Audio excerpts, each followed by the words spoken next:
Since Sheikh Sabah Al Jabr Sabah assumed the premiership on July 13th of 2003, there has been many moves for granting women their political right, which later led to them enter the parliamentary life, the government, and the judiciary system. The late Emir emphasized that Kuwaiti women are key partners in the new Kuwait 2035 vision, the state development strategy aimed at transforming the Gulf country into a financial, commercial, cultural, and institutional leader in the region. Here's more on the following report by Sheikh Tamimi.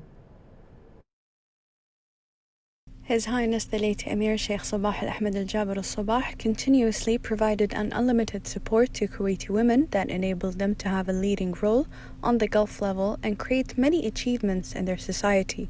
During Sheikh Sabah Al Jabr Sabah's foreign ministry, he selected Nabila Al-Mulla as the country's ambassador to Zimbabwe and South Africa in 1993, thus becoming the first ambassador in the country's history, and at the end of 2003 she was chosen as a permanent representative to the United Nations.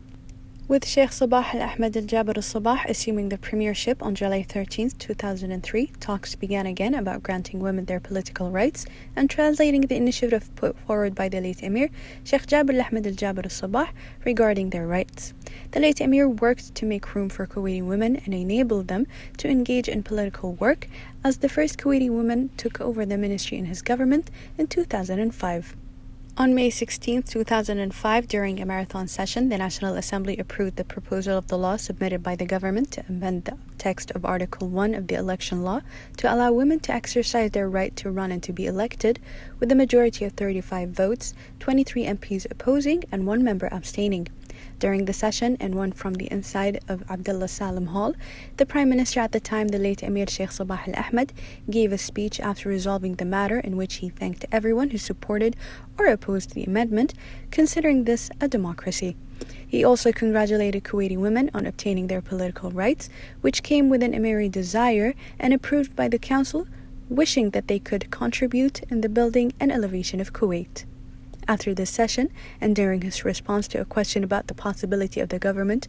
appointing a minister, Sheikh Sabah Al-Ahmed said that the government is now entitled to appoint a minister after women have been granted the political right to vote and to run. After that, the first participation of women in the electoral process took place in the first parliamentary elections after assuming power. Then, by entering the women for the first time as a member of the National Assembly afterwards, the government headed by Sheikh Sabah Al Jabr Sabah opened the door for women to be included in the government formation by choosing Dr. Masoom Al-Mubarak to occupy the position of Minister of Planning and Minister of State for Administrative Development as the first minister of the country's history. In the 2009 elections, Kuwaiti women achieved a heavy surprise after announcing the victory of 4 women, all of whom were university professors. Since their success with their number in the National Assembly, women have remained present in all successive governments. After women secured their presence in the executive and legislative branches, they hoped that the contract would be completed with presence in the third authority, which is the judiciary, which was also achieved during the era of His Highness the late Emir Sheikh Sabah Al Jabr Sabah.